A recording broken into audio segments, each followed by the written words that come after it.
مسند احمد بن حنبل کی حدیث نمبر ہے 7998، اور ہم نے یہ روایت کئی بار پڑھی ہے، اس پر مستقل ہم نے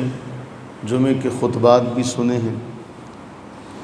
حضرت سیدنا ابو ہریرہ رضی اللہ تعالی عنہ بیان فرماتے ہیں کہ نبی سرور عالم صلی اللہ علیہ وآلہ وسلم نے ارشاد فرمایا، انہ نہا عن النذر وقال لا يرد من القدر وانما يستخرج به من البخیل او کما قال۔ فرماتے ہیں کہ نبی صلی اللہ علیہ وسلم نے نظر ماننے سے منع فرمایا، نظر ماننے سے منع فرمایا، جس کو ہم عام طور پہ منت ماننا کہتے ہیں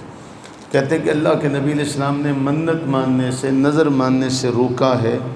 اور فرمایا کہ یہ تقدیر سے کچھ بھی نہیں کرتی، تقدیر کو رد نہیں کرتی، کہ جو آپ کے تقدیر میں اللہ نے مقدر میں لکھا ہے یہ اس کو بدلتی نہیں ہے۔ ہاں وَإِنَّمَا اس سے صرف اتنا ہوتا ہے کہ بخیل کا مال نکل جاتا ہے، بخیل کا مال نکلتا ہے، اور اس سے کچھ نہیں ہوتا۔ یعنی ایک آدمی نظر مان لیتا ہے کہ جی یہ میرا کام ہو جائے تو میں یہ کام کروں گا، تو اس کا مال نکلنے کے لیے اس کی وہ بات جو ہے وہ پوری کر دی جاتی کہ اس نے ایسے خرچ نہیں کرنا، چلو ایسے ہی صحیح۔ ورنہ اللہ کے نبی علیہ السلام فرماتے ہیں کہ نظر کسی شے کو ٹالتی نہیں۔ صمد کا معنی کیا ہے؟ اللہ تعالیٰ بے نیاز ہے، اسے کوئی بھی مجبور نہیں کر سکتا کہ ہم اس کے ساتھ یہ سودا کریں کہ یا اللہ تو ہمارا یہ کام کر دے تو ہم 2 نفل پڑھیں گے، تو ہمارا یہ کام کر دے تو ہم 20 نفل پڑھیں گے، تو ہمارا یہ کام کر دے تو ہم دیگ فلاں بزرگ کے نام پہ دیں گے۔ تو اللہ تعالیٰ ہم انسانوں کو تو یہ کام کر کے مجبور کر سکتے ہیں، مثلا کسی اور اپنے دوست کو کہہ دیں، ماں باپ کو کہہ دیں، بھائیوں کو کہہ دیں، کسی بہن کو کہہ دیں کہ اگر تو یہ کام کرے تو پھر تو میں یہ کرنے کے لیے تیار ہوں۔ تو یہ سودا دنیا میں تو مخلوق کے ساتھ تو ہو سکتا ہے، تو خالق تو صمد ہے، تو صمد کا ان چیزوں سے کوئی تعلق نہیں۔ وہ پوری کرنے پر آئے تو آپ کے بن مانگے پوری کر دیں، عطا کرنے پر آئے تو آپ سوال بھی نہ کریں۔ بھئی ہم اپنے ماں کے شکم میں رہے ہیں نا، ہم سارے اسی ایک جہان سے ہو کر آئے ہیں، نہ اس جہان میں ہم بول سکتے تھے، نہ بات کر سکتے تھے، نہ کسی سے کچھ مانگ سکتے تھے۔ ہمیں اس نے بن مانگے اس جہان میں دیا نہیں ہے سارا کچھ۔ پھر جب اس دنیا میں آ گئے تو کچھ عرصہ تک ہم کسی کو کچھ کہہ بھی نہیں سکتے تھے، نہ اپنی مرضی سے اتر سکتے تھے، کبھی چارپائی پر لٹایا ہے یا جھولی میں ڈالا ہے تو وہاں سے نکل کے کہیں خود چلے جائیں، کہیں جا بھی نہیں سکتے، محتاجگی ہے۔ تو کیا اللہ تعالیٰ نے ہمارے سارے معاملات حل نہیں کیے؟ تو مالک وہ صمد ذات ایسی ہے کہ بعض اوقات آپ کچھ بھی نہیں کہتے تو آپ کو سب کچھ دے دیتی ہے، اور بعض اوقات آپ مانگ رہے ہوتے ہیں آپ کو نہیں ملتا بظاہر۔ اس کے پیچھے کیا فلسفہ ہے وہ بھی ہم نے کئی بار احادیث طیبہ کی روشنی میں پڑھا کہ اللہ کے نبی صلی اللہ علیہ وسلم نے ارشاد فرمایا کہ مسلمان کے لیے تو ہر حال میں بھلائی ہے، اس کا تو ہر معاملہ ہی اچھا ہے کہ کبھی اللہ سے یہ مانگتا ہے تو اللہ تعالیٰ اس کے بدلے اس کو کوئی اور چیز عطا کر دیتا، اللہ تعالیٰ اس کے بدلے اس کا کوئی گناہ معاف فرما دیتا، یا اللہ تعالیٰ اس دعا کو قیامت کے لیے ذخیرہ کر کے رکھ دیتا۔ تو انسان مسلمان کو تو کسی صورت میں کوئی نقصان نہیں،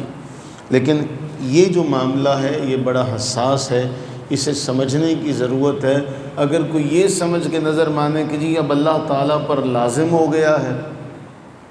اور اللہ تعالیٰ اس کو پورا کرنے پر مجبور ہے، معاذ اللہ ثم معاذ اللہ، تو پھر تو ہمارا عقیدہ ہی درست نہیں۔ دوسرا پھر ہمارے ہاں جو نظر مانی جاتی ہے اسے مانتے سب ہیں، لیکن اس کی تعلیم اس لیے نہیں دی جاتی کہ بہت سے لوگوں کا کاروبار بند ہو جائے گا۔ مثلا ہم نے کئی بار یہ پڑھا کہ نظر ایسی شے کی مانی جائے گی جو فی نفسہ بالذات عبادت ہو، مثلا نماز ہے تو نفل نماز، روزہ ہے تو نفلی صدقہ، یعنی ایسی کوئی ایسا عمل جو شریعت مطہرہ میں بطور عبادت اللہ تعالیٰ نے ہمیں عطا کیا ہو، اس کے قبیل سے کوئی شے نفلی طور پہ ہم اس کی نظر مان سکتے ہیں۔ لیکن اس میں بھی بتا دیا گیا کہ ذہن میں رکھنا کہ اس سے کچھ نہیں ہوگا۔ اچھا، پھر یہ نظر ماننا کہ جی میرا یہ کام ہو جائے تو میں جا کے چادر چڑھاؤں گا، یہ تو شرعاً نظر ہے ہی نہیں، اور اس کا پورا کرنا بھی ضروری نہیں ہے۔ ہمارے علماء نے یہ لکھا کہ یہ شرعاً نظر ہے ہی نہیں، اس کا پورا کرنا بھی ضروری نہیں ہے۔ تو ہمارے ہاں نظر مانی ہی الٹی جاتی ہے۔ اللہ کے نبی تو صحیح نظر ماننے سے بھی منع کر رہے ہیں، رسول اللہ صلی اللہ علیہ وسلم تو جو صحیح نظر ہے اس سے بھی منع کر رہے ہیں بھی اللہ کے ساتھ یہ سودا نہ کرو، اللہ کے ساتھ یہ لین دین نہ کرو کہ یا اللہ یہ کام ہو گیا تو یہ کروں گا، یہ ہو گیا تو یہ کروں گا۔ ہاں، اگر آپ اس نیت کے ساتھ کرتے ہیں کہ میرا نہ بھی ہوا تب بھی میں کروں گا تو وہ تو ایک الگ معاملہ ہو گیا، لیکن وہ چادر چڑھانے کی نظر ماننا، اسے لے کر پیدل جانا، اسے بازاروں میں گھمانا پھرانا، اور اس کو جو اس میں وہ خرچہ نہ ڈالے۔ ہمارے آپ پوچھیں ان جو لڑکے ہیں وہ کہیں گے یار ہمارے پاس جب خرچہ نہیں ہوتا تو ہم چادر لے لیتے ہیں تو ہمارا وہ خرچہ بھی ہو جاتا، چادر کی چادر ہو جاتی۔ یہ ڈرامے بھی ہمارے یہاں چلتے۔ اللہ سے یہ دعا کریں کہ اللہ تعالی ہمیں اس حوالے سے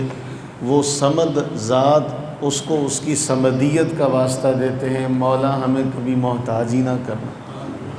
ہمیں محتاجگی سے بچانا۔ جب انسان محتاج ہو جائے نا تو پھر وہ اس قسم کے کام کرتا ہے، پھر اسے کوئی نہ کوئی کہتا ہے یار چل ایسا کر دے ایسا کر دے، پھر وہ یہ قدم اٹھاتا ہے۔ تو ہم اس خیر والے وقت کا صدقہ، اس مقدس جگہ کا صدقہ اللہ کے حضور پیش کرتے ہیں کہ باری تعالیٰ